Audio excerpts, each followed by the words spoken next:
Dans cette séquence, nous allons parler des propriétés des coefficients de Fourier. Donc, nos trois coefficients de Fourier sont A0, AN et BN donnés par ces formules-ci. Donc ça, ce sont les formules que vous trouvez dans votre formulaire. Premier cas de figure, on va considérer f une fonction paire qui est t périodique. Et on va voir quels vont être les coefficients A0, AN et BN dans ces cas-là. Commençons par A0. Donc A0, d'après la formule, c'est 1 sur t intégrale entre a et a plus t de f de t dt. Je répète, on est dans un cas de figure où f est paire et t périodique.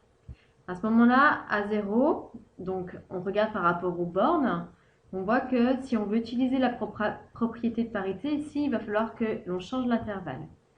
Comme ici, on a un intervalle de longueur t, on sait que dans ces cas-là, on désire centrer l'intervalle par rapport à 0 pour utiliser la propriété de parité. C'est-à-dire que pour centrer l'intervalle, on va se placer entre moins t sur 2 et t sur 2 de f de t dt. On a bien un intervalle de longueur t ici, comme un intervalle de longueur t ici, puisque la fonction, elle est t périodique. Je sais que donc mon intervalle est centré sur 0. La fonction f, elle est paire d'après l'énoncé. Donc dans ces cas-là, on avait revu que c'était 2 fois l'intégrale entre 0 et t sur 2 de f de t dt, et on n'oublie pas le coefficient inserté ici, qui était donné dans la formule.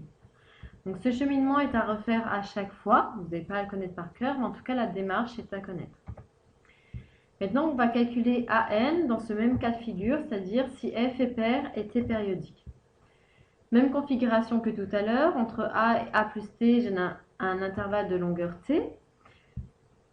Puisque j'ai une histoire de parité, on va chercher à centrer notre intervalle pour voir ce qui va se passer. Donc on va se placer encore entre moins t sur 2 et t sur 2. J'ai bien un intervalle de longueur t.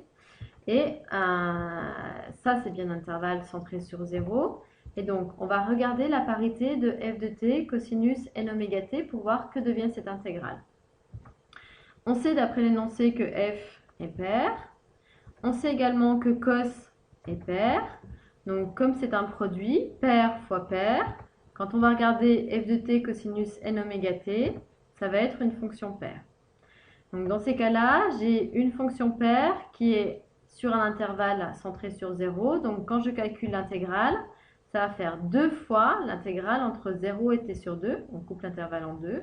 On n'oublie pas le coefficient devant de f de t cosinus n oméga t. Et après, dans les énoncés, on remplace f par sa valeur qui, en général, est donnée sur l'intervalle 0t sur 2. Et donc, en calculant 2 fois 2, 4, on récupère 4 sur t intégrale de 0 à t sur 2 de f de t cosinus n oméga t dt. Calcul de Bn cette fois-ci. Ma fonction est toujours paire et t périodique. Donc, j'ai toujours un intervalle de longueur t. Donc, on change l'intégrale pour centrer l'intervalle, donc entre moins t sur 2 et t sur 2. Je recopie bien tout et en général, n'oubliez pas le coefficient qui est devant. Donc, on a un intervalle qui est centré sur 0. On va regarder en fait quelle est la parité de la fonction f de t sinus n oméga t. D'après l'énoncé, f est paire. Sinus est une fonction impaire, donc paire fois impaire donne, pour f de t sinus n oméga t, une fonction qui sera impaire. J'ai une fonction impaire sur un intervalle centré sur 0, donc quand on calcule l'intégrale, j'ai 0. Donc ça, c'est une première propriété importante, c'est que si ma fonction est paire, tous les coefficients Bn sont nuls. Donc si on récapitule, donc c'est ce que je viens de vous énoncer, une fonction qui est paire a ses coefficients Bn qui sont nuls. Donc ici, ça c'est la série de Fourier, donc c'est A0, la somme pour les n égale 1 à l'infini de an cosinus n oméga x plus bn sinus n oméga x. On vient de voir que tous les bn sont nuls, donc en fait la série de Fourier s'écrira toujours A0 plus la somme, enfin la série pour n égale 1 à l'infini de an cosinus n oméga x. Ça paraît logique puisque cos c'est une fonction qui est paire. Ici j'ai une série, c'est-à-dire une somme infinie de fonctions qui est paire. A0 c'est une fonction constante, donc c'est une fonction qui est paire. Donc toute cette somme en fait, cette série, sera une fonction paire, ce qui est normal puisque f est paire et que a priori elle correspond à sa série de Fourier.